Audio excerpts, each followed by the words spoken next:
right? It could be a number of different things. Maybe he just has a low EQ. That's another option. He could literally have the EQ of a 5-year-old, which was me 4 years ago. Which, knowing where my EQ was, gives me a lot of empathy and grace for other nobles that haven't started or even become aware of their own emotional incompetence or their own emotional low EQ, right? Welcome to the EQ Gangster podcast, where you will learn practical tools to grow your mental and emotional health and intelligence to be the best version of yourself, both at work and at home. It is real, raw, and transformational. The journey of emotional growth isn't easy, but it's worth it. I believe in you.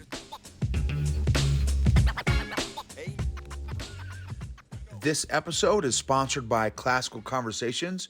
Since 1997, Classical Conversations has been equipping families like yours with the resources to homeschool with confidence, following a classical curriculum rooted in a Christ-centered worldview alongside other families in a local community. Homeschooling is doable with Classical Conversations. Check out classicalconversations.com/Gibbons for more information. Again, that's classicalconversations.com/Gibbons, Gibbens. EQ Gangsters. This episode is on road rage. Have you all ever had road rage or experienced somebody else with road rage? So I had a coaching call and was leaving the location and heading back to the house, and it was a two-lane road. I was behind a vehicle that was kind of going slow. There's a vehicle behind me, a truck, and I went to change, put on my signal, went to change lanes to pass the vehicle that I was behind, and the guy behind me swerves over and got right up on my bumper almost. And it's, we're going 60, 65. And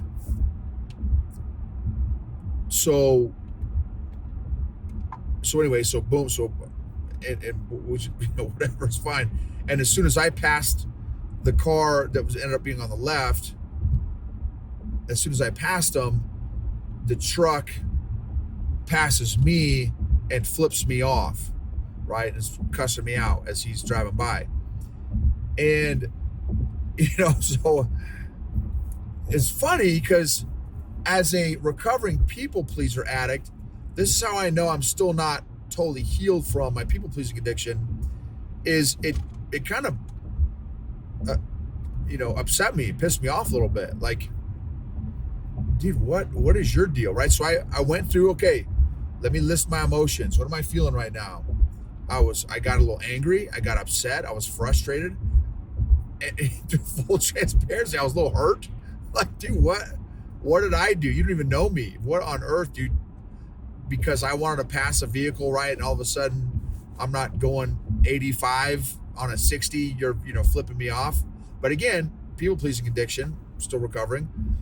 It hurt a little bit. And then part of it is I was amused because it's kind of fun, also fun. So this is how an example of, we typically don't feel just one emotion.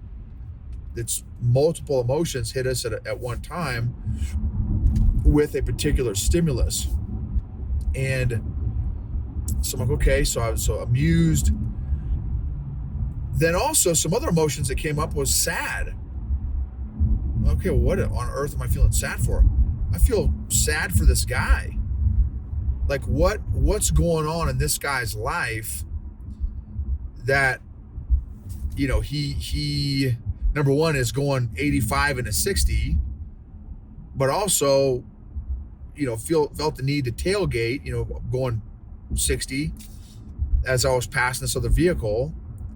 And then what's going on in his life that he feels the need to flip me off and cuss me out.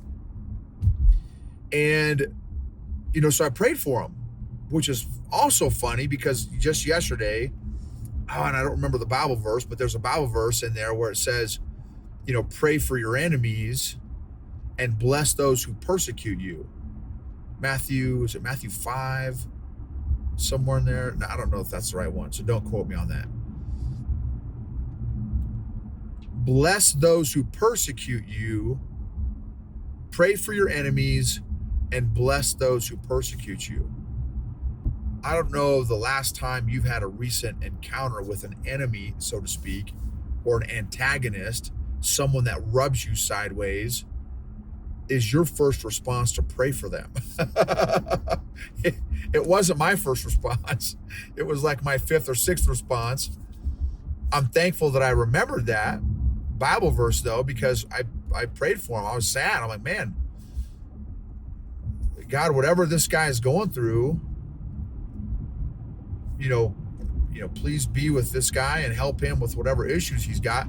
Maybe he just got fired from a job. Maybe he got in an argument with his wife. Maybe his kids are having some challenges or some issues. Right? It could be a number of different things. Maybe he just has a low EQ. That's another option. He could literally have the EQ of a 5-year-old, which was me 4 years ago.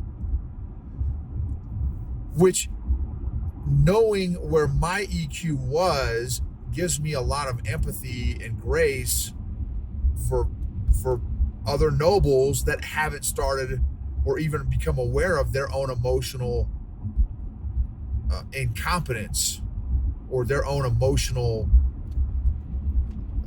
low EQ, right? So that is, so I prayed for the guy and I'm like, man, but initially it was not easy for me to pray for this guy because I was still feeling some of those other emotions, right? Anger, frustrated, upset, that kind of thing. And so the emotional dynamic of praying for somebody that rocked some road rage to me, and I was on the business end of his road rage with him flipping me off and cussing me out, it just kind of caught me interesting. That I was not expecting that stimulus, that emotional and in this case spiritual stimulus. How do people who rub you sideways affect and impact you? How long do they affect and impact you?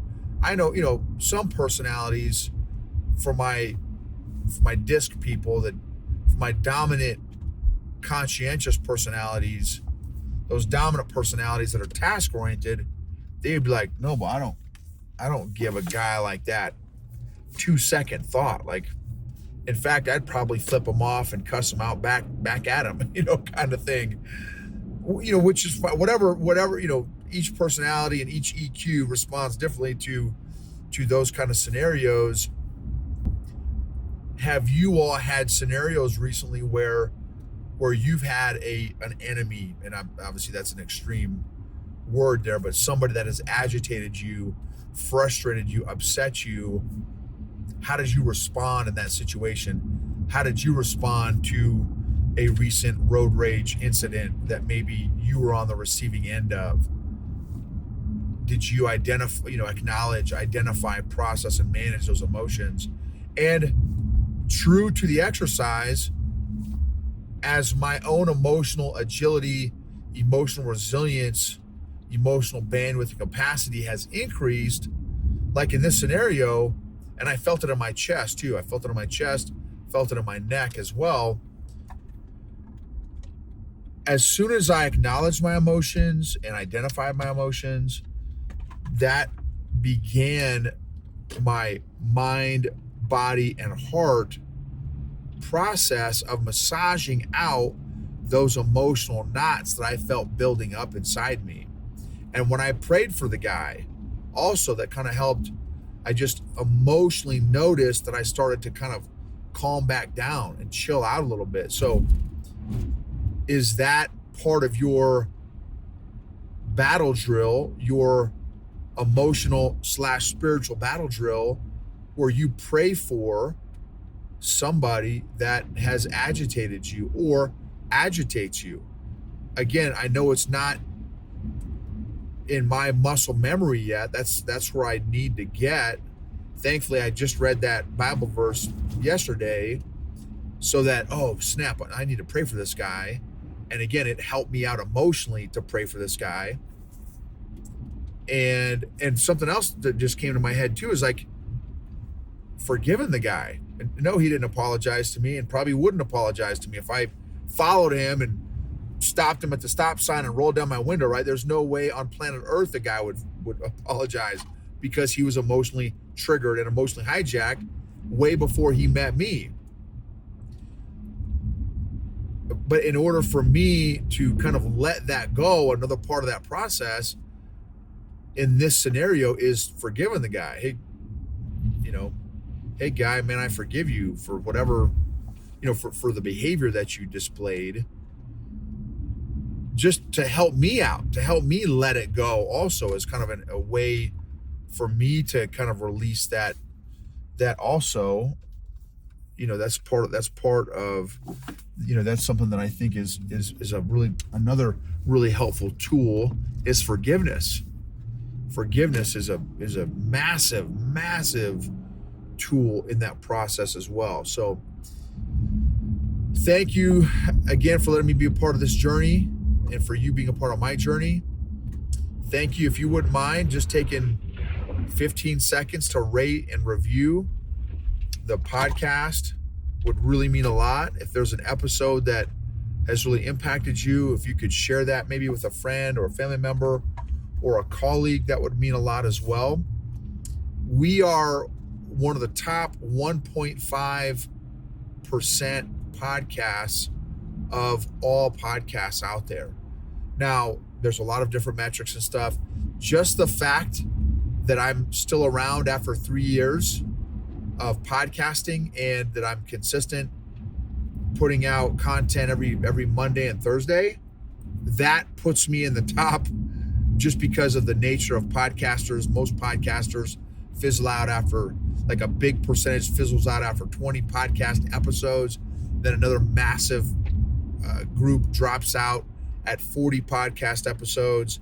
And then of the remaining podcasters, the ones that are consistent, right, it's even smaller, right? So anyway, I know that some of it is just the fact that I'm still around after 3 years, and I'm still podcasting, putting out content consistently. That puts me in a top percentage, just even if my content sucks. Just that alone puts me up there. But anyway, but thank you. I just want to thank you all so much. And I want to start too. One of the other things I want to start doing is sharing some of the reviews that you all have left, because I think it's neat. It's really a blessing. It's humbling. And I feel very grateful for those you all that have shared, like, man, Noble, this is the episode that I got some stuff from, and this is some of the stuff that has impacted me about your podcast or your YouTube and stuff. Really, really means a lot. So I'm going to start sharing those on my, on the different episodes and stuff. So thank you.